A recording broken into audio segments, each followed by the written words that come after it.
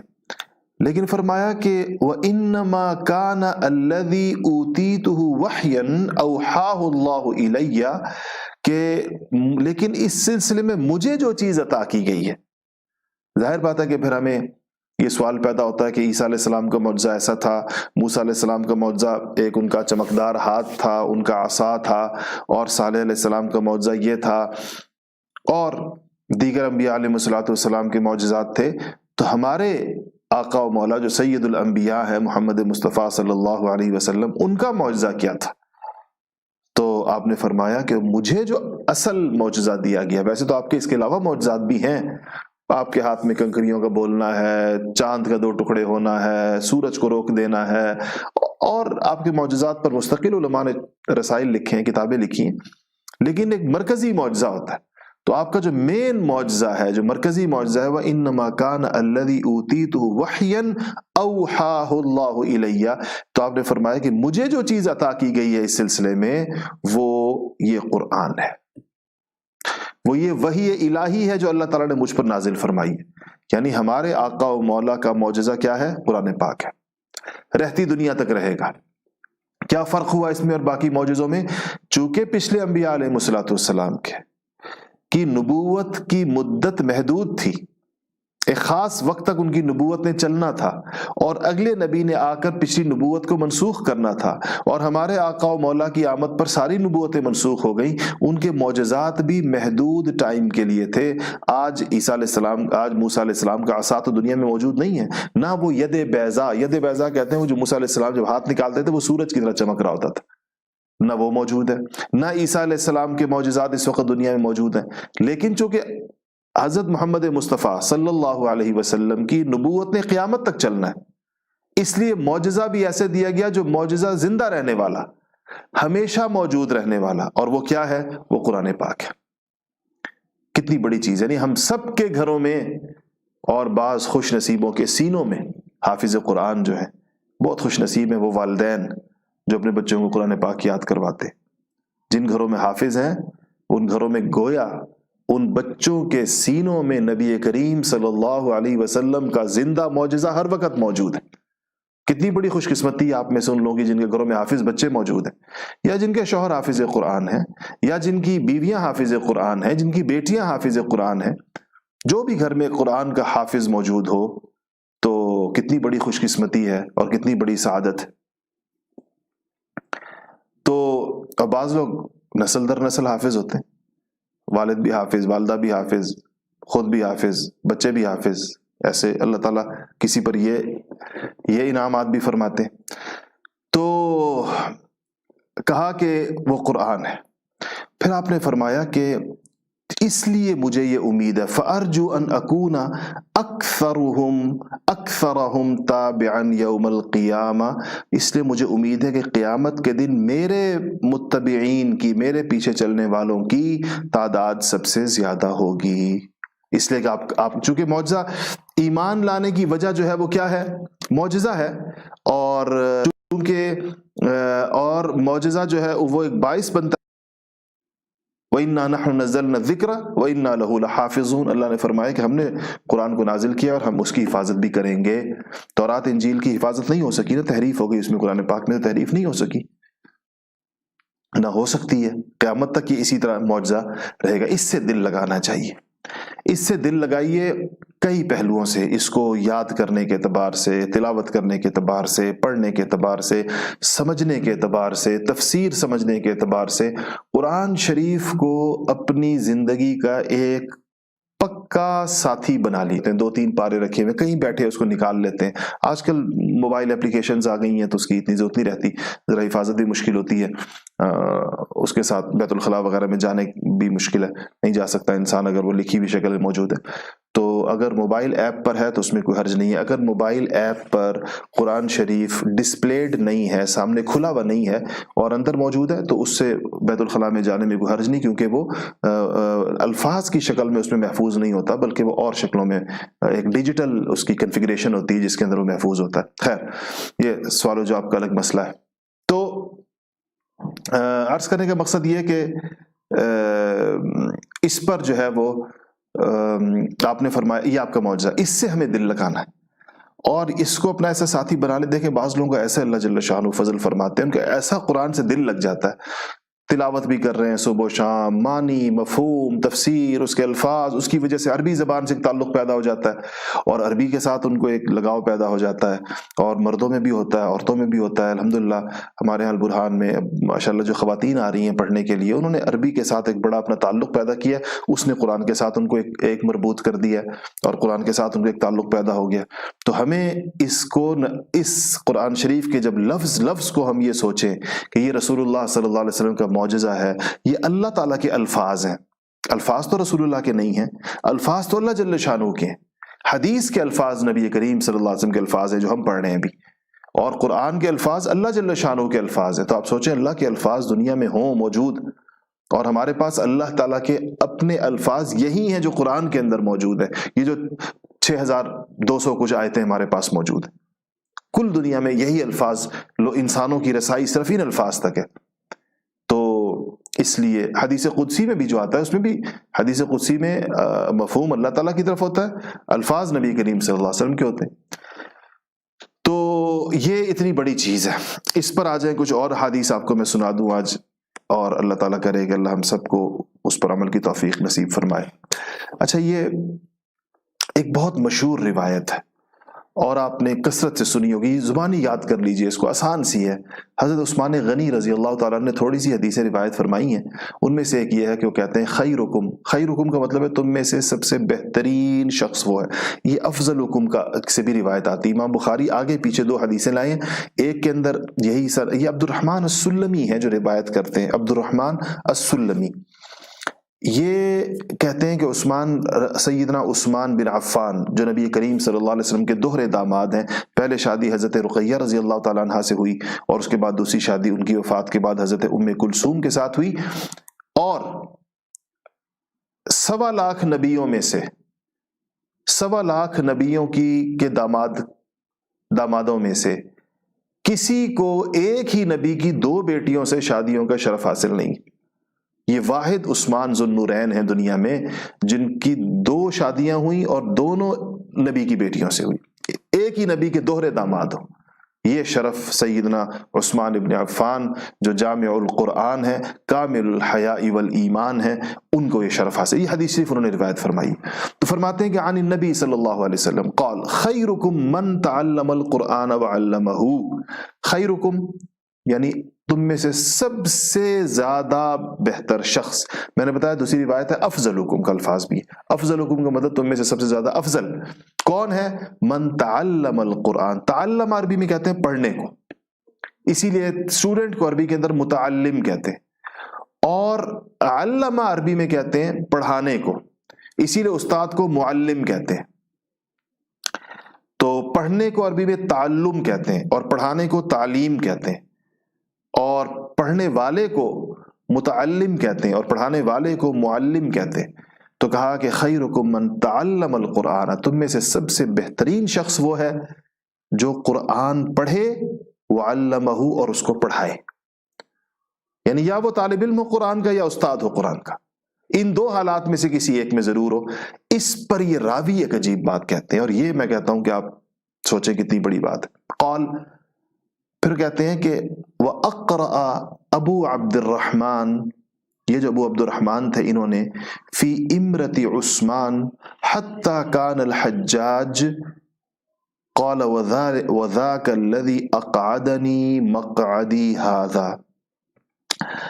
فرمایا کہ یہ جو ابو عبد الرحمن السلمی ہیں، انہوں نے لوگوں کو قرآن شریف پڑھانا شروع کیا حضرت عثمان رضی اللہ تعالی عنہ کے دور خلافت سے. امرت عثمان، حضرت عثمان کے دور امارت و خلافت سے، اور کب تک؟ حتیٰ کان الحجاج، یہاں تک کہ حجاج کی ولایت کا زمانہ آ گیا، حجاج کی حکومت کا زمانہ ہے۔ سیدنا عثمان غنی کی خلافت سے لے کر حجاج کی حکومت تک، اچھا یہ پتہ ہے کتنا عرصہ ہے؟ اس میں ایک تھوڑا مسئلہ یہ آتا ہے کہ پورا لیں یا درمیان سے لیں۔ پورا زمانہ کتنا بنتا ہے؟ عثمان غنی کے ابتدائی دور سے لے کر حجاج کے آخری دور تک یہ 72 سال کا عرصہ بنتا ہے، 72 ایئرس، کوئی 3 مہینے کم ہے، 3 مہینے کم 72 ایئرس، 72 سال۔ اور حضرت عثمان کا، اچھا یہ تو ہو گیا میکسیمم، یہ مدت ہو سکتی ہے کہ حضرت عثمان کا بھی ابتدائی دور لے لے، حجاج کا آخری دور لے لے۔ منیمم کیا ہوگا؟ کیونکہ عثمان اور حجاج کے ادوار کا دور ہے، منیمم یہ ہے کہ عثمان رضی اللہ تعالیٰ کا آخری دور لے لے، بالکل آخری زمانہ، اور حجاج کا ابتدائی دور لے لے۔ یہ جو زمانہ ہے یہ تقریباً 38 سال کا بنتا ہے۔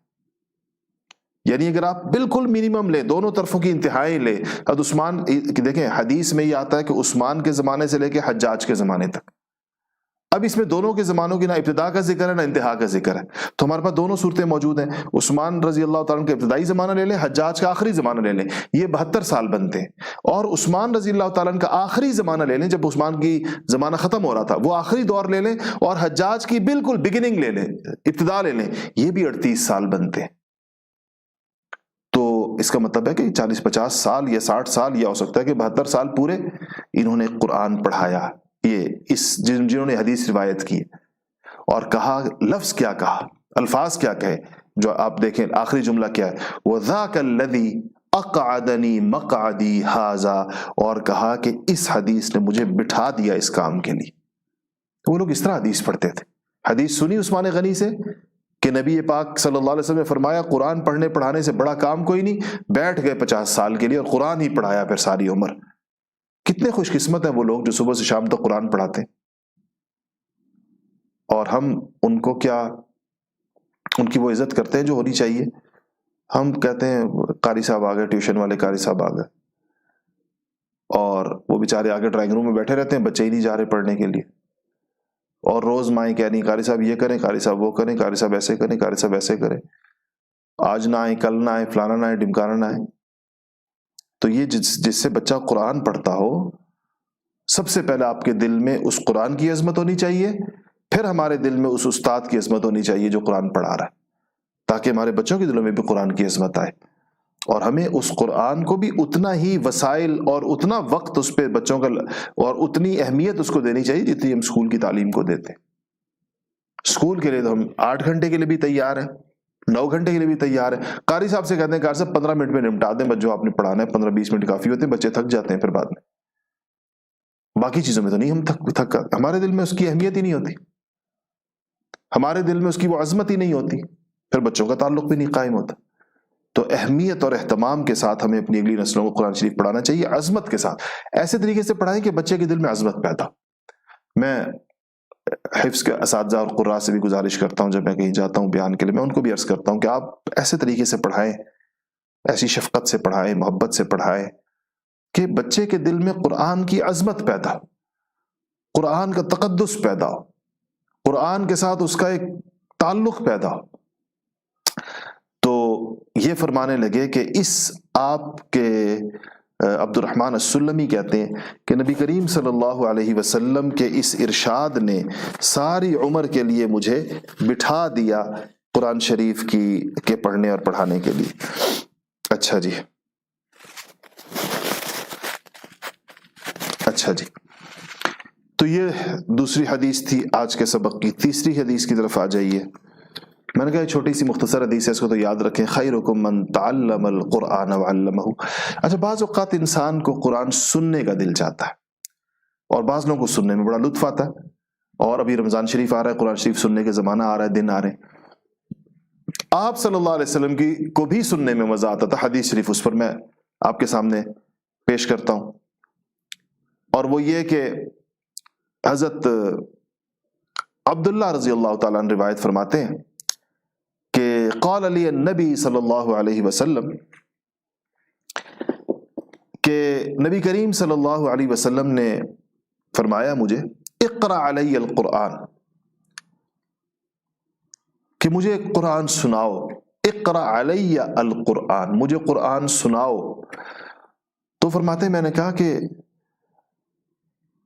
اقرأ علیک وعلیک انزل، یا رسول اللہ میں آپ کو سناؤں؟ آپ پر تو نازل ہوا ہے، آپ تو صاحب القرآن ہیں، قرآن تو آپ کے واسطے اور وسیلے سے ہمیں ملا ہے.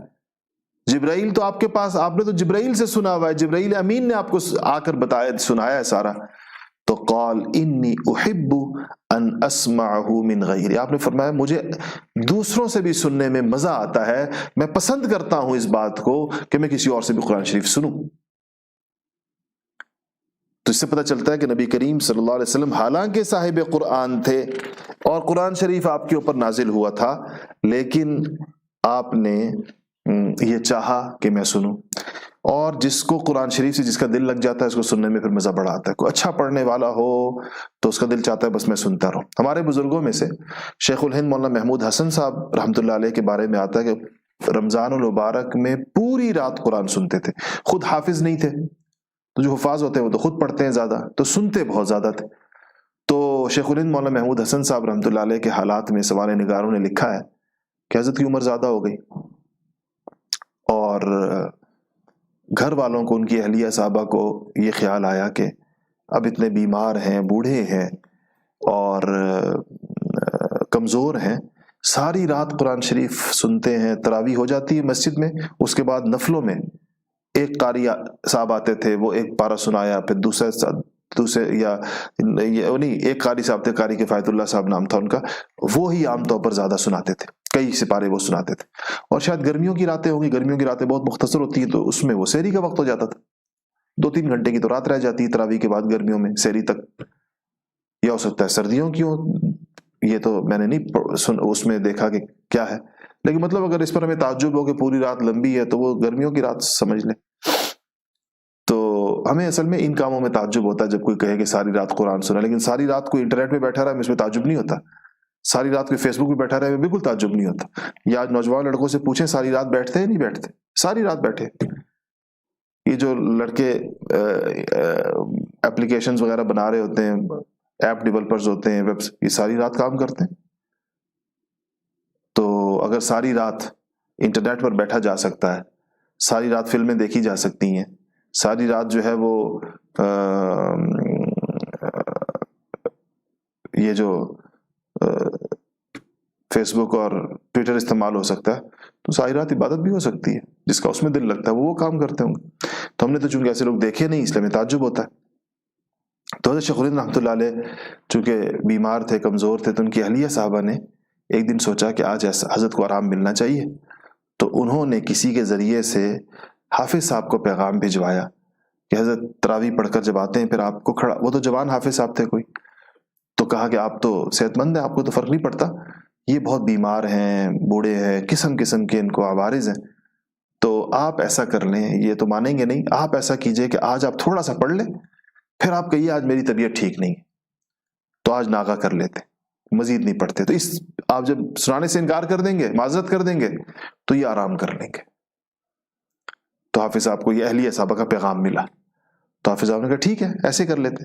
تو جب حضرت تراویح پڑھ کر آئے گھر کے حجرے میں، مسجد میں تراویح پڑھی اور حجرے میں آئے، گھر کی بیٹھک میں آئے اور حافظ صاحب آگے ہو گئے، حافظ صاحب نے دو نفل پڑھائے اور اس کے بعد کہا کہ حضرت آج تو طبیعت ٹھیک نہیں ہے کچھ، تو آج آرام کا تقاضا ہے. تو حضرت نے کہا بہت اچھی بات ہے، آپ کو تو بالکل آرام کرنا چاہیے. دوسرے کمرے میں حافظ صاحب کو جلدی سے بستر لگوایا اور وہاں ان کو آرام کے لیے لٹا دیا، اور ایک اور حافظ کو آگے کھڑا کیا اور اس کے پیچھے تراویح، اس کے پیچھے نفل پڑھتے رہے ساری رات. تو وہ حافظ صاحب بیچارے کو بھی افسوس ہوا، میں حضرت کو پڑھانے کی سعادت سے محروم ہوا، اور ان کی رات ویسی کی ویسی گزری. اتنا دل لگ جاتا ہے قرآن شریف کے ساتھ، خصوصاً جو آگے رمضان شریف کی راتیں آ رہی ہیں، وہ راتیں تو ہیں ہی قرآن کے لیے گویا جو جتنی اس میں اپنی، تو اس کے لیے کوئی ضروری ہے کہ انسان کا پڑھنا درست ہو، تجوید صحیح ہو، تب قرآن صحیح پڑھا جاتا ہے، ذرا روانی ہو پڑھنے میں، اور تو اس کو سیکھنا چاہیے. سیکھنے کے زمانے میں جو بندہ اٹک اٹک کے پڑھتا ہے اس پر اس کو بہت اجر ملتا ہے، دوہرا اجر ملتا ہے سیکھنے کے زمانے میں جو اٹک اٹک کے پڑھ رہا ہوتا ہے. تو آپ نے فرمایا کہ انی احب ان اسمعہ من غیری، میں بھی اوروں سے قرآن شریف پڑھنا سننا مجھے اچھا لگتا ہے کہ میں لوگوں سے سنوں. اس سے پتہ چلتا ہے کہ نبی کریم صلی اللہ علیہ وسلم صحابہ سے قرآن شریف کو سنا کرتے تھے، حالانکہ آپ صاحب القرآن تھے، آپ کے اوپر قرآن شریف اترا ہے. تو یہ 3 روایتیں آج قرآن شریف سے متعلق تھیں، اور اللہ جل شانہ ہمیں قرآن پاک سے مضبوط تعلق عطا فرمائے. قرآن ہماری اساس، قرآن شریف ہماری بنیاد ہے. قرآن شریف مسلمانوں کے نظام تعلیم، قرآن اس کے خلاف اللہ تعالیٰ کی عدالت میں مقدمہ پیش کرے گا اور انبیاء پیش کریں. یا ربی، وہ کس طرح اس میں آتا ہے کہ ان قوم اتخذوا هذا القرآن مہجورا، نبی کہیں گے کہ یا اللہ اس قوم نے قرآن چھوڑ دیا تھا، قرآن سے لو نہیں لگائی، قرآن سے دل نہیں لگایا. اچھا، قرآن کے حقوق کتنے ہیں ہمارے اوپر؟ قرآن شریف کا ایک حق ہمارے اوپر یہ ہے کہ ہم اس کا احترام کریں، عزت، اس کا تقدس ہمارے جیسے ہمارے ہاں ہے کہ ہم لوگ دیکھیں نا قرآن شریف کو غلاف میں لپیٹتے ہیں تاکہ عام کتابوں سے ممتاز ہو جائے. پرانے زمانے میں ہماری بڑی بوڑھیاں کتنے اچھے اچھے غلاف سیا کرتی تھیں اس کے لیے، پھر اس کو ہم طاق میں اوپر رکھتے ہیں گھروں میں اور اس کی طرف پاؤں نہیں کرتے. جس کمرے میں قرآن شریف پڑھا اس کمرے میں کوشش کرتے ہیں کہ وہاں پر گانا بجانا نہ ہو، تصویریں نہ ہوں. یہ قرآن کا احترام ہے. جب اٹھاتے ہیں وضو کر کے اٹھاتے ہیں اور سینے سے لگاتے ہیں، نیچے نہیں لٹکاتے ہیں. یہ قرآن کا احترام ہے. یہ سب سے پہلا حق ہے قرآن پاک کا کہ اس کے ساتھ عام کتاب کی طرح آپ نہیں معاملہ کریں گے. دوسرا حق قرآن شریف کا یہ ہے کہ اس کو صحیح پڑھا جائے. اس کے جو حروف ہیں، اس کے جو الفاظ ہیں، جہاں پر یہ عربی زبان میں ہے نا، تو عربی زبان کے اپنے کچھ حروف ہیں، جیسے ہا ہے، قاف ہے، صاد ہے، عین ہے، ذال ہے، ضاد ہے، ظا ہے. یہ وہ الفاظ ہیں جو اردو میں نہیں بولے جاتے اور انگریزی میں نہیں بولے جاتے. انگریزی میں ایک لفظ سمجھتا ہے زیڈ، اور عربی میں زیڈ سے ملتے جلتے 4 الگ الگ حروف ہیں. ذال ہے، زا ہے، ظا ہے اور ضاد ہے. اب یہ چاروں کو انگریزی میں جب لکھتے ہیں تو آج کل عرب فرق یہ کرتے ہیں کہ ضاد کو لکھنے کے لیے زیڈ نہیں لکھتے، وہ ضالین والا جس طرح ضاد، وہ اس کو ڈی اور ایچ لکھتے ہیں. لیکن اب ڈی اور ایچ، ڈی ایچ، یہ اس کا جو تلفظ بنتا ہے وہ دھا بنتا ہے نا، یا انگلش میں تو ڈال تو ہوتی نہیں عربی کے اندر. تو اس سے آپ انداز، عربی کے اپنے حروف ہیں، ان حروف کو سیکھنا اور ان حروف کو تجوید کے ساتھ مخارج سے، اپنی جگہوں سے جہاں سے وہ نکلتے ہیں، زبان کو تالو اور جہاں جہاں لگانا ہوتا ہے اپنے منہ میں، یہ جب تک نہ ہو تو قرآن صحیح نہیں آپ کو آئے گا. اور یہ جتنا بچپن میں ہو جائے اتنا بہتر ہوتا ہے. جتنا بچپن میں آسان ہوتا ہے، بڑی عمر میں جا کے مشکل ہو جاتا ہے. لیکن اپنے بچوں کو کسی صحیح قاری سا، اب یہ ایک اور مسئلہ عوام کا یہ ہے کہ آپ کو پتہ نہیں چلتا قاری کون سا اچھا ہے. آپ لوگ اس کو اچھا قاری سمجھتے ہیں جس کی آواز اچھی ہو. آواز اچھا ہونا ایک الگ چیز ہے اور تجوید صحیح ہونا ایک الگ چیز ہے. تجوید خود ایک فن ہے. ایک بندہ ایسا ہو سکتا ہے کہ اس کی آواز بالکل اچھی نہ ہو لیکن اس کی تجوید بالکل صحیح ہوگی اور اس کو پڑھانے کا طریقہ بھی آتا ہوگا اور آواز ان کی کانوں کو زیادہ بھلی نہیں لگے گی. تو وہ استاد ایسا ہونا چاہیے جس کو تجوید صحیح آتی بھی ہو، خود بھی صحیح آتی ہو، پڑھانا بھی آتا ہو اس کو. ورنہ صرف ایسے کوئی خوبصورت سی آواز میں بندہ پڑھ رہا ہو اور پڑھ غلط رہا ہو، عام لوگ تو نہیں سمجھ سکتے، آپ کو تو نہیں پتہ چلے گا کہ یہ غلط پڑھ رہا ہے ٹھیک پڑھ رہا ہے، اس نے وہ جو تجوید کے قواعد ہیں اس کے مطابق پڑھ رہا ہے یا نہیں پڑھ رہا. اس لیے جب آپ بچے کے لیے استاد کا اہتمام کریں قرآن پڑھانے کے لیے تو کسی اچھے قاری سے اس کا مشورہ کریں کہ جی کیا یہ جو استاد آ رہے ہیں ان کی اپنی وہ آ رہے ہیں یا بچہ وہاں جا رہا ہے. میں تو ویسے کہتا ہوں کہ بچوں کو درسگاہوں میں بھیجنا چاہیے، اس سے بچے ادب بھی سیکھتے ہیں. گھر میں اپنے ڈرائنگ روم میں بیٹھ کر عام طور پر بچے عجیب طریقے سے معاملہ کرتے ہیں اساتذہ کے ساتھ، اور اس سے بہتر یہ ہے کہ بچہ جو ہے وہ جب درسگاہ میں جاتا ہے، مسجد میں جاتا ہے، تو وہاں اس کو تھوڑے ادب آداب بھی سکھائے جاتے ہیں. تو جہاں اس چیز کی کا کسی کو وہ ہو، یعنی یہ مواقع میسر ہوں، تو اس سے اور یعنی بچے میں کچھ چیزیں پیدا ہوتی ہیں دینی اعتبار سے، ایک دینی ماحول میں رہنے کا، مسجد کے ماحول میں رہنے کا. دوسرا حق میں نے کہا درست پڑھنا. تیسرا حق قرآن شریف کا یہ ہے کہ اس کو سمجھا جائے، سمجھنا، ترجمہ، تفسیر، ضروری چیزیں اس کی آنی. اور چوتھا حق یہ ہے کہ اس کے اوپر عمل کیا جائے. یہ عمل کی کتاب ہے. یہ کم سے کم 4 حق ہے، باقی کچھ اور تفصیل بھی ہے لیکن ہم اس کی طرف نہیں جاتے. اچھا جی، اب آج کے سبق کا دوسرا حصہ، آدھا گھنٹہ ہمارا گزر گیا قرآن شریف کی طرف، آدھا گھنٹہ یہ کتاب النکاح ہے. اس میں کچھ چیزوں کا تعلق جو ہے وہ نکاح کے ساتھ ہے، کچھ احادیث انشاءاللہ اب اس سے متعلق ہوں گی. پہلی حدیث ایسے یہ عبداللہ رضی اللہ تعالیٰ عنہ فرماتے ہیں کہ کننا مع النبی شبابا لا نجد شیئا، کہنے لگے کہ ہم نبی کریم صلی اللہ علیہ وسلم کے ساتھ تھے اور ہم نوجوان تھے، شباب تھے. شباب کہتے ہیں جوان کو، نوجوان کو، ہم نوجوان تھے. لا نجد شیئا، ہمارے پاس تھا کچھ نہیں. چونکہ بات نکاح کی آگے آ رہی ہے، مطلب نکاح کے لیے ایک آدمی کو گھر چاہیے، کوئی نان نفقہ بیوی کا چاہیے، کوئی اس کو وہ چاہیے، تو ہمارے پاس کچھ نہیں تھا. تو ہم سے حضور اکرم صلی اللہ علیہ وسلم نے ایک ارشاد فرمایا، اور وہ کیا فرمایا؟ فقال لنا رسول اللہ صلی اللہ علیہ وسلم، ہم سے رسول اللہ صلی اللہ علیہ وسلم نے فرمایا، یا معشر الشباب، اے نوجوانوں، یا معشر الشباب، اے نوجوانوں، من استطاع الباءة فلیتزوج، تم میں سے جس شخص کے پاس توفیق ہو، استطاعت ہو، مہر کے پیسے ہوں، بیوی کا نان نفقہ ہو، اس کو رکھنے کی جگہ ہو، تو وہ نکاح کر لے. فلیتزوج، وہ نکاح کر لے. فإنه اغض للبصر واحسن للفرج، کیونکہ یہ جو نکاح ہے یہ انسان کی نگاہیں جھکا دیتا ہے. قل للمؤمنین، قرآن شریف میں جو آتا ہے کہ نبی آپ مومنوں سے کہہ دیں کہ وہ اپنی نگاہیں جھکا کے رکھا کریں، یعنی نگاہوں کی حفاظت کیا کریں. تو نکاح سے کیا ہوتا ہے کہ نکاح ایک انسان کو نگاہوں میں پاکیزگی لے آتا ہے اور نگاہ جھک جاتی ہے اور ہر اس طرف اٹھتی نہیں جہاں نہیں اٹھنی چاہیے، ہر اس جگہ جمتی نہیں جہاں نہیں جمنی چاہیے. وَأَحْسَنُ لِلْفَرْجِ، اور یہ انسان کے کردار کی حفاظت کرتا ہے. انسان کا کردار جو ہے وہ اس کے بعد، نکاح کے بعد ایک طرح سے محفوظ ہو جاتا ہے. تو فرمایا کہ جس کے پاس وسائل ہو نکاح کے، وسائل نکاح کے بہت مختصر سے ہوتے ہیں، مہر کی رقم ہو، اور مہر جتنا کم ہو اتنا بابرکت ہوتا ہے. آپ صلی اللہ علیہ وسلم نے فرمایا کہ اعظم النکاح برکتاً، برکت کے اعتبار سے وہ نکاح سب سے بہتر ہے. اقلھا مہرن، جس میں اقلہ مہرن، جس میں مہر کیا ہو؟ سب سے کم ہو.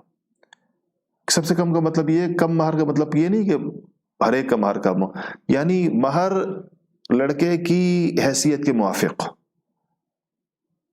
ظاہر بات ہے اس کا تعلق لڑکے کی حیثیت کے ساتھ ہے. تو اگر نکاح کرنے والا لڑکا جو ہے جتنا مہر آسانی کے ساتھ دے سکے اس پر نکاح ہو جائے، اس کا یہ نکاح بابرکت ہوگا. نہ یہ کہ اس کو اتنا بوجھ کے نیچے لاد دیا جائے کہ وہ باقی زندگی اپنا مہر ہی ڈھوتا رہے اور اسی کو جو ہے وہ اس کو پیدا کرنے کی کوشش کرتا رہے. تو مہر چاہیے، اور اس کے بعد جو ہے وہ ایک مطلب اس کو ایک جگہ چاہیے جہاں وہ اپنی بیوی کو رکھ سکے اور اس کو کھلا پلا سکے. بس اتنی ضرورت ہے، باقی ہم نے بنا دی ضروریات اور ساری رسومات اس کے ساتھ. اور فرمایا کہ وَمَن لَّمْ يَسْتَطِعْ، اور چونکہ یہ فرما رہے ہیں جو صحابی کہ ہم جو لوگ تھے نا، ہمارے پاس تو کچھ بھی نہیں تھا نکاح کرنے کا، تو ہمیں کہا تم میں سے جو لوگ پھر نکاح کی استطاعت نہیں رکھتے، استطاعت نہ رکھنے کا مطلب کیا ہے؟ مہر کے پیسے نہیں ہیں، بیوی کو رکھنے کا کمرہ نہیں ہے، اور اس کا نان نفقہ، اس کو کھلانے پلانے کے پیسے نہیں ہیں، تو فعلیہ بالصوم، اس کو چاہیے کہ روزے رکھا کرے. کیوں؟ فإنہ لہ وجاء، کہ یہ جو روزے ہیں نا یہ گویا اس کے لیے ڈھال ہیں. یہ روزے اس کے لیے ایسے ہیں جو اس کے اندر کی جو خواہشات ہیں وہ اس کو دبا دیں گے، اور روزہ جو ہوگا وہ اس کی حفاظت کرے گا. تو کہا پھر اس کو چاہیے کہ وہ روزہ رکھا کرے. اس سے یہ بات یاد رکھیں کہ والدین کو چاہیے کہ اپنے بچوں کے نکاح جو ہیں وہ بروقت کیا کریں، اور رسومات میں نہ پڑیں کہ یہ کیا ہوگا وہ کیا ہوگا. ہم نے معیار زندگی اتنا بلند کر دیا کہ اب نکاح کرنا بچوں کے کتنے مشکل ہو گئے، اور اس میں اتنی چیزیں زیادہ ہم نے شامل کر دی جو بالکل بلا ضرورت تھی. آگے کچھ چیزیں اس پر اور بھی آئیں گی، آپ اس کو بھی دیکھیے گا کہ آپ سے نے کیا فرمایا. اچھا جی، یہ اب جو حدیث آ رہی ہے اس کا تعلق تو 2-3 چیزوں کے ساتھ ہے. یہ بخاری شریف میں پہلے نمبر پر یہ حدیث ہے، بیچ میں بھی آتی ہے ادھر بھی آتی ہے. بخاری شریف کی جو ابتدا ہوئی ہے وہ اس حدیث سے ہوئی ہے، اور وہ ہے کہ اعمال کا دار و مدار نیتوں پر ہے. یہ لفظ آپ نے اردو میں بار بار سنا ہے. یہ جس حدیث شریف میں آتا ہے اس کا یہاں پر بیان ہے. اور وہ کیا ہے کہ حضرت عمر ابن خطاب رضی اللہ تعالیٰ عنہ سے روایت ہے. عمر خطاب رضی اللہ تعالیٰ عنہ کی روایات بھی بہت تھوڑی سی ہیں. آپ نے فرمایا کہ نبی کریم صلی اللہ علیہ وسلم نے فرمایا کہ انما الاعمال بالنیات. ایک اور لفظ آتے ہیں العمل بالنیہ، دونوں آتے ہیں. اور وَإِنَّمَا لِامْرِئٍ مَّا نَوَىٰ فَمَنْ كَانَتْ هِجْرَتُهُ إِلَى اللَّهِ وَرَسُولِهِ فَهِجْرَتُهُ إِلَى اللَّهِ وَرَسُولِهِ وَمَنْ كَانَتْ هِجْرَتُهُ إِلَى دُنْيَا يُصِيبُهَا أَوْ امْرَأَةٍ يَنْكِحُهَا فَهِجْرَتُهُ إِلَى مَا هَاجَرَ إِلَيْهِ أَوْ امْرَأَةٍ يَنْكِحُهَا فَهِجْرَتُهُ إِلَى مَا هَاجَرَ إِلَيْهِ. کہ فرماتے ہیں کہ نبی کریم صلی اللہ علیہ وسلم نے فرمایا کہ اعمال کا دار و مدار نیت پر ہے. اور پھر یہ کہا کہ اور ایک چیز کو اور اس کے ساتھ جوڑا جس کی میں تفصیل بتا دوں کہ یہ بات کیسے پیش آئی.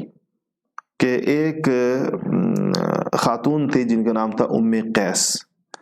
تو وہ مکہ مکرمہ سے مدینہ منورہ چلی گئی. ایک آدمی تھے جو ان سے نکاح کرنا چاہتے تھے. تو ام قیس نے ان سے کہا کہ اگر تم مجھ سے نکاح کرنا چاہتے ہو تو میں تو مدینہ جا رہی ہوں، ہجرت کر کے جا رہی ہوں، تو تم بھی مدینہ آؤ، ہجرت کرو گے تو نکاح ہو سکے گا. تو انہوں نے ہجرت کر لی اور ان کا نکاح ان سے ہو گیا. تو صحابہ رضوان اللہ تعالیٰ علیہم اجمعین مذاق سے ان صاحب کو مہاجر ام قیس کہتے تھے کہ یہ وہ صحابہ جنہوں نے ام قیس کی وجہ سے ہجرت کی ہے اور ان سے نکاح کیا. یہ بات رسول اللہ صلی اللہ علیہ وسلم کو جب بتائی تو آپ نے فرمایا کہ فمن کانت ہجرتہ الی اللہ ورسولہ. جس شخص کی ہجرت اللہ اور اس کے رسول کے لیے ہوئی فہجرتہ الی اللہ ورسولہ، تو اس کی ہجرت تو اللہ اور اس کے رسول کے لیے ہوئی.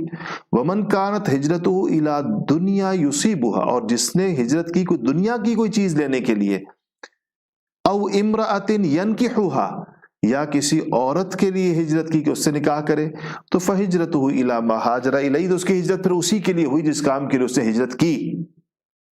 یعنی کہ ہجرت یا بندہ اللہ کے لیے کرے گا یا رسول کے لیے کرے گا یا دنیا کے لیے کر رہا ہے یا کسی نکاح کے لیے کر رہا ہے. تو کہا کہ پھر جس طرح کی جس نیت سے ہجرت ہوگی وہ ہجرت اسی ضمن میں سمجھی جائے گی. تو اس پر اس میں جو پہلی چیز تھی جس سے کہ اعمال کا دار و مدار جو ہے وہ نیتوں پر ہے. اس کا مطلب یہ ہے کہ انسان جس نیت سے جو عمل کرتا ہے تو اللہ جل شانہ اس کو اس کے مطابق اس کا عوض عطا فرماتے ہیں. تو انسان کی نیت ابتداءً درست ہونی چاہیے. بہت سے لوگ اس وسوسے کا شکار ہو جاتے ہیں اور نیک کام نہیں کرتے، کہتے ہیں ہماری نیت نہ خراب ہو جائے، یا کہتے ہیں نیک کام کیا ہمیں وسوسہ ہو گیا، پتہ نہیں ہمیں جو ہے وہ اس کا ثواب ملا، اجر ملا یا نہیں ملا یا یہ. تو اس کے لیے یہ ہے کہ یاد رکھیں کہ انسان کو جب عمل شروع کر رہا ہو تو اللہ کے غیر کے لیے نہ ہو. درمیان میں شیطان آپ کو کچھ وسوسے ڈال دے گا. بعض اوقات کبھی آپ کو یہ وسوسہ ڈالتا ہے کہ دیکھو میں نماز پڑھ رہا ہوں، کوئی مجھے دیکھ لے تو کتنی اچھی بات ہوگی، اور اس طرح کے وساوس انسان کو آ رہے ہوتے ہیں. یا میں نے کسی کی مدد کی ہے، اب دل چاہ رہا ہے کہ کسی اور کو پتہ چل جائے تو بھی اچھی بات ہے. حالانکہ جب مدد کر رہا تھا اس وقت اس کے دل میں کوئی شہرت کی خواہش نہیں تھی، کوئی نمود و نمائش نہیں تھی جس وقت وہ مدد کر رہا تھا.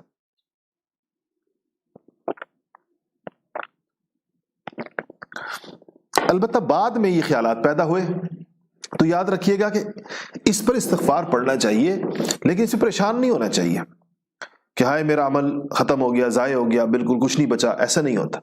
اس پہ استغفار پڑھیں. سمجھ جائیں کہ شیطان میری نیت پر حملے کر رہا ہے. میں نے شروع اللہ کے لیے کیا تھا.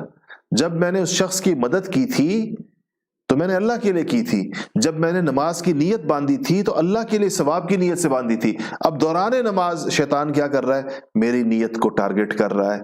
تو اس وقت آپ اپنے اس خیال کو جھٹک دیں اور اعوذ باللہ من الشیطان الرجیم پڑھیں اور اللہ تعالیٰ سے امید رکھیں کہ انشاءاللہ آپ کے اس عمل کا آپ کو پورا اجر ملے گا. شیطان کا تو کام ہے، وہ تو آپ کے دل میں ڈالے گا خواہشات، لیکن آپ نے اس خواہش کے پر عمل تو نہیں کیا. تو یہ اس کو وسوسہ کہا جاتا ہے. وسوسے سے اپنے آپ کو بچائیے اور کاموں کو جو ہے وہ اللہ اور اس کے رسول کے لیے اور آخرت کے نقطہ نظر سے انسان کرے. اچھا جی، یہ اگلی حدیث شریف جو ہے یہ ہے حضرت عبد الرحمن ابن عوف کے بارے میں. ایسا ہوا کہ جب صحابہ مدینہ منورہ تشریف لے کر گئے مہاجرین، تو رسول اللہ صلی اللہ علیہ وسلم نے ایک مہاجر کو ایک انصاری کا بھائی بنایا. اس کو مواخات کہتے ہیں. مواخات کا مطلب ہوتا ہے رشتہ اخوت قائم کرنا، بھائی بندی کا رشتہ قائم کرنا، بھائی بنانا، تو یعنی بردرہڈ جس کو کہیں. تو اس پر یہ حدیث ہے کہ سمعت انس بن مالک قال، یہ حمید الطویل اس کو روایت کرتے ہیں کہ حضرت انس سے کہتے ہیں کہ انس بن مالک فرماتے ہیں کہ قدیم عبد الرحمن ابن عوف، کہ عبد الرحمن ابن عوف جب مدینہ ہجرت کر کے پہنچے تو فآخ النبی صلی اللہ علیہ وسلم بینہ وبین سعد بن الربیع الانصاری، تو نبی کریم صلی اللہ علیہ وسلم نے عبد الرحمن ابن عوف جو عشرہ مبشرہ میں سے اور مالدار ترین صحابہ میں سے بنے، جو ان کو بھائی بنا دیا سعد ابن ربیع الانصاری کا. سعد ابن ربیع کی شہادت کا بڑا دلدوز قصہ ہے جو، تو خیر، تو سعد ابن ربیع جو تھے ان کا بھائی بنایا، آخا اخوت کا رشتہ ان کے درمیان قائم کیا. وعند الانصاری امرأتان، اور سعد ابن ربیع کی دو بیویاں تھیں. تو فعرض علیہ ان یناصفہ اہلہ ومالہ، حضور نے بھائی بنایا تھا تو سعد ابن ربیع نے عجیب پیشکش کی عبد الرحمن ابن عوف سے، کہا کہ میرا جتنا مال ہے آدھا کر لیجئے، اور آپ اکیلے آئے ہیں، آپ کا نکاح نہیں ہے، مجھے اللہ نے 2 نکاح ہیں، 2 بیویاں ہیں، تو میں ایک کو طلاق دے دیتا ہوں اور آپ اس سے نکاح کر لیں. تو یہ مطلب جو کچھ میرے پاس ہے میں اس کو آپ کے ساتھ آدھا کرتا ہوں، اور اس لیے کہ نبی کریم صلی اللہ علیہ وسلم نے مجھے آپ کا بھائی بنی، حضور کی نسبت کا پاس ہے، یہ حضور کے فرمان کی لاج ہے. ورنہ عربوں میں جو ان کا مزاج تھا اور جو ان کی طبیعت تھی، جو اس کو اپنے شریک کر لو اپنے مالوں میں، تو انہوں نے کہا کہ پھر ہر چیز بارک اللہ لک فی اہلک و مالک، کہا کہ سعد اللہ تمہارے مال میں برکت دے، اللہ تمہارے گھر میں برکت دے، تمہارے اہل خاندان میں برکت دے. نہ مجھے تمہارے مال چاہیے اور نہ مجھے تمہارے خاندان میں سے کوئی فرد چاہیے. دلونی علی السوق، مجھے تو بازار کا رستہ دکھا دو، مجھے بازار کا رستہ دکھا دو، میں خود انشاءاللہ کماؤں گا اور تمہیں اللہ برکتیں عطا. ان کو دعائیں دی خوب اس پیشکش پر جو انہوں نے کی. فأت السوق، کہتے ہیں وہ بازار آ گئے. فربح، اب دیکھیں 0 کیپٹل پر کاروبار شروع کیا ہوگا، کوئی چیز ادھار لے کر بیچی ہوگی، خریدا ہوگا کوئی چیز کسی سے لیا ہوگا اور اس کو. تو فربح شیئا من اقط وشیئا من سمن، تو کہتے ہیں کہ کچھ پنیر، اقط کہتے ہیں پنیر کو، اور سمن کہتے ہیں گھی کو، روغن کو، چکنائی کو. تو وہ گھی اور پنیر کا کچھ کاروبار کیا اور اس میں فربحا، اس میں کمایا. ربحا کہتے ہیں پروفٹ کرنے کو، پروفٹ ارن کرنے کو، کمانے کو. تو اس کاروبار میں برکت ہو گئی. فرآہ النبی صلی اللہ علیہ وسلم بعد ایام وضر من صفرۃ وعلیہ وضر من صفرۃ، تو کہا کہ نبی کریم صلی اللہ علیہ وسلم نے ان کو دیکھا کچھ دنوں کے بعد، یہ کام ہو گیا، کاروبار ان کا کچھ نہ کچھ چل گیا، کچھ دن گزر گئے، تو دیکھا کہ ان کے کپڑوں کے اوپر ایک زردی لگی ہوئی ہے، جو اس زمانے میں ایک ایسی خوشبو تھی جس کا رنگ زرد ہوتا تھا، جب کپڑوں پر لگایا جائے تو اس کا رنگ رہ جاتا تھا، اور عام طور پہ دلہے لگایا کرتے تھے، یعنی شادی کی چیزوں میں سے تھی کہ لوگ لگایا کرتے تھے وہ والی خاص خوشبو. تو آپ نے فقال ما ہی یا عبد الرحمن، آپ نے کہا عبد الرحمن خیریت ہے، یہ زرد رنگ؟ تو کہا کہ فقال تزوجت انصاریہ، یا رسول اللہ میں نے تو ایک انصاری خاتون سے نکاح کر لیا، شادی کر لی ہے. کہا کہ فما سقت الیہا، حضور نے کہا مہر کتنا دیا؟ حضور کو تو پتا تھا چند دن پہلے خالی ہاتھ تھے، ان کے پاس تو کچھ نہیں تھا. کہا فما سقت الیہا، کتنا مہر طے دیا؟ تو قال وزن نواة من ذہب، کہا کہ کھجور کی گٹھلی کے وزن کے بقدر سونا. تو یہ جو کھجور کی گٹھلی کا وزن جو ہے نا، یہ اس طرح نہیں جس طرح ہم لوگ سمجھ رہے، اور یہ اس وقت جو آتا ہے کہ یہ کہا جاتا تھا 5 دراہم کو، 5 درہم کے بقدر جو وزن بنتا تھا اس وزن کے بقدر سونا، اور یہ تقریباً 4 تولہ بنتا ہے آج کل کے حساب سے. یعنی 5 درہم تو چاندی کا ہوتا تھا نا، 5 درہم کا جو وزن ہوتا تھا اس کو اگر آپ سونے کے پر لے کے جائیں تو 4 تولے سونا بنتا ہے. تو انہوں نے کہا کہ تقریباً 4 تولے سونے پر، تو قال آپ صلی اللہ علیہ وسلم نے فرمایا کہ اولم ولو بشاتن، کہا کہ پھر عبد الرحمن ولیمہ ضرور کر لینا، چاہے بکری کا بچہ ذبح کر دو، ولیمہ کر لینا، کرو، چاہے بکری کا بچہ ہی کیوں نہ ذبح کر لو. بکری کے بچے میں کتنا گوشت ہوتا ہے؟ 5-6 کلو، 8 کلو زیادہ سے زیادہ بکری کے بچے کا گوشت. تو کہا کہ چاہے بکری ہی ہو، شات بکری کو کہتے ہیں، بعض حضرات نے اس کی تعویل بکری کے بچے سے بھی کی ہے. یہ حدیث شریف کیا کیا کچھ بتا رہی ہے تو ایک واقعہ، لیکن کتنا کچھ اس میں موجود ہے. سعد بن ربیع کی سب سے پہلے آپ ان کی داد دیجئے، ان کے ایثار کو. صحابہ کا معاشرہ ایثار پہ کھڑا ہوا تھا. وَيُؤْثِرُونَ عَلَىٰ أَنفُسِهِمْ وَلَوْ كَانَ بِهِمْ خَصَاصَةٌ، دوسرے کو ترجیح دیتے تھے اپنے اوپر چاہے خود انتہائی ضرورت مند کیوں نہ ہو. ایثار بہت بڑی چیز ہے، ایثار. دوسری بات، آپ عبد الرحمن ابن عوف کی سیر چشمی کی داد دیجئے. کچھ بھی پاس نہیں تھا مگر انصاری بھائی کی پیشکش سے فائدہ نہیں اٹھایا اور کہا کہ مجھے بازار کا رستہ دکھاؤ. بازار جا کر تجارت کی. اور آپ کو پتا عبد الرحمن ابن عوف کی تجارت کیسی تھی؟ حدیث شریف میں آتا ہے کہ ام عائشہ کے پاس بانجے بیٹھے ہوئے تھے، عبداللہ ابن زبیر، عروہ ابن زبیر، تو اچانک دھپ دھپ دھپ دھپ کی آوازیں آئیں، جیسے کوئی زمین ہلتی ہے، جیسے کوئی زلزلہ آ جاتا ہے. تو اماں کو آوازیں سن کر ام عائشہ رضی اللہ تعالیٰ عنہ کو تعجب ہوا کہ یہ دھپ دھپ اتنا پورا یہ زمین کیوں ہل رہی ہے. کہا بندہ دوڑایا کہ پتہ کرو باہر کیا ہوا ہے. تو وہ گیا اور واپس آیا اور اس نے کہا کہ اماں کچھ نہیں ہے، حضرت عبد الرحمن ابن عوف کا تجارتی قافلہ مدینہ میں داخل ہوا ہے اور وہ سینکڑوں ہزاروں اونٹوں پر مال لدا ہوا ہے ان کے، وہ مدینہ میں آیا، اس نے مدینہ کی زمین ہلا دی ہے. یہ اللہ جل شانہ نے اس سٹارٹ کہاں سے ہے؟ ایک پائی پاس نہیں ہے کہ سعد ابن ربیع کہہ رہے میرا آدھا مال لے لو. خالی ہاتھ آئے ہیں مکہ مکرمہ سے مدینہ کے، لیکن بازار میں گئے، پنیر سے اور گھی کی تجارت سے شروع کیا اور اللہ جل شانہ نے ان کو کہاں تک پہنچا دیا. اور یہ دنیا کی صرف کامیابی نہیں، 1.25 لاکھ نبیوں میں سے ان 10 میں سے ہیں، 1.25 لاکھ میں سے ان 10 میں ہیں جن کو دنیا میں جنت کی بشارت ہوئی، 10 مبشرہ جن کو کہتے ہیں. اور یہ ان میں سے ہیں جن کو سیدنا اب حضرت عمر فاروق رضی اللہ تعالی عنہ نے اپنے بعد جن 5-6 لوگوں کا نام لیا تھا کہ ان میں سے کسی کو خلیفہ بنا لینا، ان میں عبد الرحمن ابن عوف بھی ہیں، 10 مبشرہ میں بھی ہیں، معمولی عام آدمی نہیں ہے. اور یہ تو دنیا تو جو ہے سو ہے، اللہ نے جو عطا فرمائی اتنی زیادہ، اصل تو یہ کہ ان کو اللہ پاک نے اتنے صحابہ میں سے بھی چنیدہ صحابہ میں سے. اور یہ جو حضرت عمر فاروق رضی اللہ تعالیٰ عنہ نے جو کمیٹی بنائی اگلے خلیفہ کے انتخاب کی، اس میں جو عثمان غنی کی خلافت کے لیے سارا جو نظام ہوا، اور یہ حضرت عبد الرحمن ابن عوف کے ایما پر ہوا. انہی نے پھر سارے اختیارات لیے. حضرت علی رضی اللہ تعالیٰ نے بھی اپنا اختیار ان کو دیا، عثمان نے بھی اپنا اختیار ان کو دیا، انہوں نے عثمان غنی کا انتخاب فرمایا. یعنی اسباب کے درجے میں وہ چیز بنی، ورنہ یہ انتخاب تو اللہ تعالیٰ کی طرف سے تھا.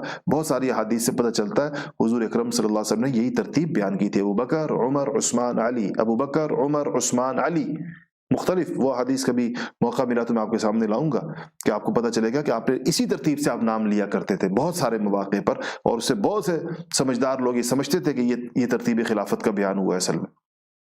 اچھا جی، تو ایک یہ آپ کو پتہ چلا عبد الرحمن ابن عوف کا. اچھا، عبد الرحمن نے شادی کی مدینہ میں اور حضور کو نہیں بلایا اس میں. حضور نے تو ان کے کپڑوں پر ذکر بھی نہیں کیا،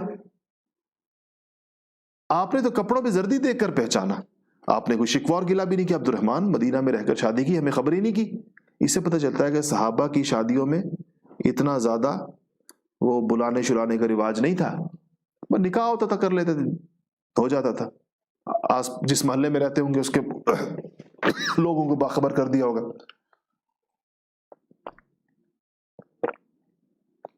ہمارے ہاں شادیاں کیوں رکی ہوئی ہیں؟ پھوپھی نے کینیڈا سے آنا ہے اور وہ بیوی کی خالہ نے جو ہے وہ آسٹریلیا سے آنا ہے، فلانے نے جو ہے وہ نیوزی لینڈ سے آنا ہے، تو فلانے نے امریکہ سے آنا ہے، دنیا کے کونے کونے سے جب تک سارے رشتہ دار جمع نہ ہو جائیں ہمارے یہاں شادی نہیں ہوتی۔ اب اگر وہ پھوپھی صاحبہ آسٹریلیا سے نہ آئی، شادی کے بعد آ گئی، تو کیا حرج ہے اس میں؟ نہیں جی، میں حیران ہوتا ہوں، ایک بندے سے میں نے پوچھا کہ ہر چیز تیار ہے، فروری مارچ کی بات، تو میں نے کہا کہ جی کیوں نکاح نہیں ہو رہا؟ نکاح ہو گیا فروری مارچ میں، شادی کب ہوگی؟ دسمبر میں ہوگی۔ میں نے کہا اللہ خیر، کیوں دسمبر میں کیوں ہوگی؟ کہتے ہیں وہ جو پھپھی ہے نا نیوزی لینڈ میں یا پتہ نہیں آسٹریلیا میں، ان کے بچوں کو دسمبر میں چھٹیاں ہوتی ہیں، تو دسمبر میں جب وہ آئیں گی تو شادی ہوگی۔ تو یہ ویسے ہی تاخیر کرنا اس کی وجہ سے ایک نیک کام میں، ایک عبادت میں۔ حضرت عبدالرحمن ابن عوف مدینہ میں ہیں، نبی کریم صلی اللہ علیہ وسلم بھی مدینہ میں ہی ہیں، ان کو شادی میں نہیں بلایا، نہ ان کو اطلاع دی، حالانکہ اس سے زیادہ خواہش کس کی ہو سکتی ہے کہ حضور صلی اللہ علیہ وسلم میری شادی میں شریک ہو۔ ایک آپ کو اس سے یہ پتہ چلا، اس حدیث شریف سے آپ کو ایک آپ کو یہ پتہ چلا کہ مہر دیا گیا 4 تولے، ایک آپ کو یہ پتہ چلا کہ چونکہ ان کے حالات بہتر ہو گئے تھے تو آپ سے نے فرمایا کہ بکری کے بچے کا ولیمہ بھی کر لو۔ اس کا مطلب ہے جس کے پاس وسائل ہوں اس کو ولیمہ کرنا چاہیے، جس کے پاس نہ ہو اس پر فرض واجب نہیں ہے، لیکن جس کے پاس ہوں اس کو کرنا چاہیے۔ ایک حدیث کتنی چیزیں ثابت کرتی ہے، تو میں آپ لوگوں کو بہت ہی سرسری انداز میں بیٹی ہوتی ہے، ایک حدیث شریف پر کئی دنوں تک گفتگو ہوتی ہے، 1 گھنٹے کا پیریڈ ہوتا ہے، 1 گھنٹے کا، اور کئی دن تک ایک حدیث پر گفتگو چل رہی ہوتی ہے، بعض اوقات 15 20 دن تک بھی چلتی، اتنے اہتمام کے ساتھ احادیث پڑھائی جاتی ہیں دینی درس گاہوں میں۔ اچھا جی، اگلی حدیث شریف یہ حضرت عائشہ رضی اللہ تعالی عنہا کے بارے میں نبی کریم صلی اللہ علیہ وسلم نے کیا فرمایا، اس آج کے سبق میں 7ویں نمبر کی حدیث۔ اچھا ایک چیز میں آپ کو بتاؤں، ایسا کاغذ استعمال کیا جائے جس کی بیک سائڈ جو ہے وہ خالی ہو، پھر اس کاغذ کی دوسری طرف استعمال کرنا یا اس کو ضائع کرنا، ایسے پھینک دینا ٹھیک نہیں ہوتا، تو مجھے تو ایک ہی طرف والے چاہیے ہوتے ہیں، تو اس لیے جو ایک طرف پہلے کسی اور کام میں استعمال ہو چکی ہوتی ہے اسی کی دوسری طرف یہ لکھ لیا جاتا ہے، اس طرح کاغذ دونوں طرفوں سے استعمال ہو جاتا ہے، تو اس میں کوئی ایسا حرج نہیں ہوتا۔ مجھے کئی لوگوں نے میسج پہ کہا کہ جی وہ کاغذ جب آپ اٹھاتے ہیں تو اس کی بیک سائڈ پہ کچھ اور لکھا ہوا نظر آ رہا ہوتا ہے، تو کوئی حرج نہیں ہے، اس کے اوپر کچھ چیز اور لکھی ہوگی، کوئی کاغذ کہیں سے مختلف قسم کے آتے رہتے ہیں، مجھے تو جو سامنے جو صاف حصے پر میں لکھ لیتا ہوں۔ اچھا جی، تو 7ویں حدیث ہے، حضرت عائشہ رضی اللہ تعالیٰ عنہ فرماتی ہیں قالت قال رسول اللہ صلی اللہ علیہ وسلم، حضرت عائشہ رضی اللہ تعالیٰ عنہ فرماتی کہ نبی کریم صلی اللہ علیہ وسلم نے مجھے فرمایا کہ اریتک فی المنام مرتین، کہ عائشہ میں نے تمہیں شادی سے پہلے، تم مجھے 2 دفعہ خواب میں دکھائی گئی، نکاح سے پہلے، شادی سے پہلے۔ اذا رجل يحملك في سرقة حرير، کہا کہ ایک شخص یعنی ایک فرشتہ تمہاری صورت ریشمی کپڑے پر، یعنی ریشمی کپڑے میں تمہاری شکل نظر آ رہی ہوتی تھی، وہ اٹھائی ہوئی اس نے ہوتی تھی، اور مجھے کہتا تھا وہ فرشتہ کہ هذه امرأتك، یہ آپ کی زوجہ ہے۔ تو کہا کہ فَأَكْشِفُهَا، مجھے دی کپڑا دیا ریشمی، اور کہا کہ مجھے دیا کپڑا دیا ریشمی، کہا یہ آپ کی زوجہ ہیں، تو آپ نے کہا فَأَكْشِفُهَا، تو میں نے کپڑا، فَأَقُولُ، پھر میں نے اللہ پاک، میں نے دل میں کہا جب میں نے یہ خواب دیکھا 2 دفعہ، تو إِن يَكُنْ هَذَا مِنْ عِنْدِ اللَّهِ يُمْزِهِ، کہ اگر یہ اللہ تعالیٰ کی طرف سے ہے، اور یقیناً اللہ کی طرف سے، انبیاء کے خواب اللہ کی طرف ہی ہوتے ہیں، تو انشاءاللہ یہ ہو کر رہے گا۔ پھر تو اس کو اللہ تعالیٰ فیمزہی کا مطلب، یمزہی کا مطلب اللہ تعالیٰ پھر اس کو جاری کر کے، اللہ تعالیٰ اس کو مقدر فرما دیں گے۔ تو یہ حدیث بخاری شریف کی روایت نمبر ہے 5078، کہ حضور اکرم صلی اللہ علیہ وسلم کو انبیاء کے خواب، آپ کو پتہ ہے سچے ہوتے ہیں، انبیاء کے خواب تو وحی ہوتی ہے، یعنی اللہ تعالیٰ کا انتخاب تھا۔ حضرت عائشہ صدیقہ سارے 2 دفعہ خواب میں دکھایا گیا شادی سے، نکاح سے پہلے، کہ یہ آپ کی اہلیہ ہے، یہ آپ کی بیوی ہے۔ کتنی مبارک ہے عائشہ کی ذات، اور کتنی اللہ تعالیٰ کا ان کے اوپر، کس طرح اللہ جل شانہ کے ان کے اوپر فضل اور کرم دیکھیں۔ تو یہ آج کے سبق کی 7ویں حدیث تھی۔ آئیے 8ویں کی طرف۔ اچھا یہ حدیث ہے کہ آپ صلی اللہ علیہ وسلم نے فرمایا کہ کون سی عورتیں نکاح کے لیے بڑی اچھی، صحابہ کو کوئی مشورے میں بات پوچھی ہوگی تو آپ نے فرمایا، تو یہ حضرت ابو ہریرہ رضی اللہ تعالیٰ عنہ سے روایت، آپ نے فرمایا کہ یعنی نبی صلی اللہ علیہ وسلم نے فرمایا خیر نساء رکبن الابل صالح نساء قریش، آپ نے فرمایا کہ اونٹ پر سواری کرنے والی جو عورتیں ہیں، اونٹ پہ سواری کرنے والی عورتوں سے مراد عرب کی عورتیں، عرب عورتیں اونٹ پہ سواری کرتی تھی، کہا کہ اونٹ کی سواری کرنے والی عورتوں میں سے سب سے اچھی عورتیں وہ قریش کی عورتیں ہیں، قریش کی خواتین ہیں۔ اور یہ کیوں قریش کی خواتین میں کیا خصوصیت ہے؟ دو باتیں آپ نے ارشاد فرمائی، دو وجوہات بیان کی اس کی، کہا کہ احناہ علی ولد فی صغرہ وارعاہ علی زوج فی ذات یدہ، کہ ان میں دو کوالٹیز ہیں ان خواتین میں، یہ پورے عربوں میں سے جو قریش کی خواتین، کیا دو کوالٹیز ہیں؟ پہلی کہا کہ یہ اپنے بچوں پر جب وہ چھوٹے ہوتے ہیں بچپن میں بڑی شفیق ہوتی ہیں، بڑی خیال رکھنے والی ہوتی ہیں، لاپرواہ قسم کی ماں نہیں ہوتی، پرواہ کرنے والی ماں، بچے کو صحیح پالنے والی، صحیح پال پوس کر بڑا کرنے والی، اس کو توجہ دینے والی، ایک تو ان میں یہ کوالٹی ہے۔ اور دوسری کہا کہ وہ ارعاہ علی زوج فی ذات یدہ، کہا کہ اپنے شوہر کے مال کی حفاظت کرنے والی ہوتی، فضول خرچ نہیں ہوتی، پیسے اڑانے والی نہیں ہوتی، شوہر کا مال ان کے نزدیک اس کی حفاظت کرنے والی ہوتی، کہ یہ دو صرف صلاحیتیں ہیں قریش کی عورتوں میں، اس لیے یہ بڑی پورے عرب کی عورتوں سے یہ بہتر ہیں قریش کی عورت۔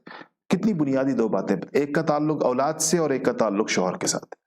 اولاد کے ساتھ کیا ہے کہ ان کی توجہ ہوتی ہے اولاد کو، یہ اس کو اچھا پالتی ہیں، اچھے پالنے میں تربیت بھی آ جاتی ہے، فکر بھی آ جاتی ہے ان کی، بے پرواہ نہیں ہوتی کہ بس جیسے کیسے بڑے ہو جائیں گے۔ دوسرا یہ کہا کہ شوہر کے مال کی محافظ ہوتی ہیں۔ ارعا کا مطلب ہوتا ہے انتہائی رعایت کرنے والی، انتہائی حفاظت کرنے والی، اس کو محفوظ رکھنے والی، جیسے سگڑ خواتین کا شعار ہوتا ہے، طریقہ ہوتا ہے۔ دیکھیں نا حضرت بکر صدیق رضی اللہ تعالیٰ عنہ کی اہلیہ، آٹا جو ملتا تھا تھوڑا سا تھوڑا بچا رہی ہیں، تھوڑا بچا رہی ہیں، تھوڑا بچا رہی ہیں، کئی دن تک بچا کر اس سے حلوہ بنا لیا ان کے لیے۔ ایک دن ابو بکر صدیق نے پوچھا حلوہ کہاں سے آیا؟ حلوے کا آٹا تو نہیں تھا، ہمیں تو روزانہ بیت المال سے اتنا آٹا ملتا ہے جو بمشکل ہماری روٹیوں کے لیے کافی ہوتا ہے۔ ان کا میں تھوڑا ہر روز کے آٹے میں سے ایک چٹکی نکال لیا کرتی تھی، اور کئی دن کی نکالنے کے بعد یہ تھوڑا سا حلوہ بچا۔ تو ابو بکر صدیق نے کہا اس کا مطلب ہے کہ اس چٹکی کے بغیر بھی ہمارا گزارا ہو جائے گا۔ بیت المال میں کہا کہ جتنا آٹا وہ نکالتی تھی روزانہ، کہا کہ اتنا کم کر دو ہمارے آٹے میں سے، اس کے بغیر بھی ہمارا کام چل جائے گا۔ لیکن اس سے اہلیہ کا آپ مزاج دیکھ، تو آپ صلی اللہ علیہ وسلم نے اس کے اوپر ان کی تعریف فرمائی۔ اچھا جی، ہمارا وقت پورا ہو گیا، 10 بج گئے ہیں، اور اگلی جو روایت میں آپ کو کل انشاءاللہ بتاؤں گا، یہ باب چل رہا ہے، اور وہ کہ جس میں نبی کریم صلی اللہ علیہ وسلم نے یہ فرمایا ہے کہ لوگ کس بنیاد پر نکاح کرتے ہیں، لوگوں کے نکاح کرنے کی بنیادیں کیا ہوتی ہیں، تم لوگوں کو کس بنیاد پہ کرنا چاہیے، تم لوگوں کو کن چیزوں کا خیال رکھنا چاہیے، جب تم کہیں تمہارے پاس رشتہ آئے تو تم کیا کرو، اور تم کہیں رشتہ بھیجو تو تمہیں کیا کرنا چاہیے۔ یہ روایت اب وقت ختم ہونے سے کل انشاءاللہ آپ کو بتاؤں گا۔ دو باتیں میری سن لیں، پھر ہم انشاءاللہ دعا کرتے ہیں۔ ایک یہ ہے کہ میں تھوڑا سا آپ لوگوں کا خلاصہ دیکھ لیا کرتا ہوں جو مجھے کوئی لوگ لکھ دیتے ہیں، تو ہمارا جو آفیشیل پیج ہے فیس بک پر، جس کا عنوان ہوتا ہے مفتی سید عدنان کاکا خیل آفیشیل کے نام سے، وہاں میں پوچھ لیتا ہوں کہ بتائیے آج کے سبق کا خلاصہ کیا ہے، تو وہ تھوڑی دیر کے بعد انشاءاللہ وہاں میں پوچھوں گا، تو آپ اس میں خلاصہ کوئی نہ کوئی ایک بات ضرور اس میں لکھیں جس سے مجھے اندازہ ہو کہ آپ نے آج کے سبق میں یہ بات آپ کے دل کے اندر جا کر بیٹھی ہے۔ ایک بات یہ۔ دوسرا، میں نے کل پرسوں ایک ٹی وی پروگرام میں آج کل کے حالات کے اعتبار سے ہمیں کیا کرنا چاہیے، اس میں اس ساری صورتحال میں ہمیں کیسے مطمئن رہنا چاہیے، ہمیں کیسے خوف و دہشت میں نہیں جانا، اس پر میں نے دنیا ٹی وی پر کچھ بات کی ہے، وہ ابھی 10-15-20 منٹ کے بعد یا شاید آدھے گھنٹے کے بعد وہ ہمارے پیج سے نشر ہوگی، آفیشیل پیج سے، تو اس کو بھی آپ سن لیں اور وہ انشاءاللہ آپ کو ایک کام. اچھا میں ساتھی بعض یہ کہتے رہتے ہیں کہ ہمیں آپ کے پیج سے جو ہمارے اور آپ کے رابطے کا ایک ذریعہ ہے تو کچھ پوسٹیں نظر نہیں آتی. تو اس کا طریقہ یہ ہوتا ہے کہ اگر آپ اس پیج پر جاتے ہیں تو اس کو سی فرسٹ کر لیجئے. سی فرسٹ کا ایک آپشن آئے گا, اس پہ جب آپ جائیں اور اس کو سی فرسٹ کر لیں تو جو چیز بھی ہمارے یہاں سے پوسٹ ہوگی وہ آپ کو سب سے پہلے ملے گی. یہ ان لوگوں کے لیے جو فیس بک استعمال کرتے ہیں, جو نہیں استعمال کرتے ان کو میں اس کی ترغیب نہیں دے رہا کہ وہ ضرور استعمال کیا کریں. یہ ان کے لیے جو پہلے سے استعمال کرتے اور دیتے ان کے لیے ایک رابطے کا اور ایک صورت ہے جس سے ذریعہ رابطہ رہتا ہے ہمارے درمیان, ہماری چیزیں آپ تک پہنچتی رہتی ہیں. دعا کریں کہ اللہ تعالی ہمیں اس پر جو کچھ آج پڑھا اس پر عمل کرنے کی توفیق نصیب فرمائے. الحمدللہ رب العالمین والعاقبۃ للمتقین والصلاة والسلام على سید الانبیاء والمرسلین. ربنا ظلمنا انفسنا وان لم تغفر لنا وترحمنا لنکونن من الخاسرین. یا رب العالمین جو کچھ پڑھا ہے یا اللہ اس کے اوپر عمل کی توفیق نصیب فرما, اور یا رب العالمین یا احکم الحاکمین یا ذی القوۃ المتین احادیث مبارکہ کے ساتھ ہمیں گہرا تعلق نصیب فرما. یا اللہ ان کو ہماری زندگیوں کے اوپر بھی یا اللہ مؤثر فرما دے, اور یہ علم صرف زبان پر نہ ہو ہمارے عمل میں آ جائے. یا اللہ یا رب العالمین کچھ بیماروں نے کہا ہے دعا کے لیے, اور بہت سے دوستوں کی والدائیں اور مختلف رشتہ دار عزیز و اقارب بہنیں بیٹیاں بیمار ہیں, والد کسی کے بھائی وغیرہ, سب کو شفا عطا فرما دے. اور یا اللہ کچھ لوگوں نے ہمارے دوست ہیں ان کے والد کا انتقال ہوا اور انہوں نے اس کا ذکر کیا, ایک اور ان کی نانی کا انتقال ہوا, اور جن کے والد کا انتقال ہوا وہ یہ ہمارا درس سنتے رہے اور ان کے بیٹے نے مجھے میسج کیا, ہمارے شاگرد ہیں, کہا کہ میرے والد صاحب الحمدللہ حدیث شریف کا درس سنتے سنتے ہی دنیا سے رخصت ہوئے. یا اللہ ان سب کو یا رب العالمین ان کے درجات بلند فرما دے. یا اللہ ان کی قبر کو جنت کے باغوں میں سے باغ بنا دے. یا رب العالمین یا رب العالمین ان کے آخرت کے سفر کو آسان فرما دے, اور جتنے بیمار ہیں اسپتالوں میں ہیں گھروں میں ہیں سب کو یا اللہ شفا عطا فرما دے. اور یا رب العالمین یا احکم الحاکمین جن کے دلوں میں جو بھی جائز حاجات ہیں یا رب العالمین آپ سب جانتے ہیں اور سب کو پورا کرنے پر قادر ہیں, یا اللہ سب کی جائز حاجات کو پورا فرما دے. وصلی اللہ تعالی علی خیر خلقہ محمد وآلہ واصحابہ اجمعین. آمین آمین آمین برحمتک یا ارحم الراحمین.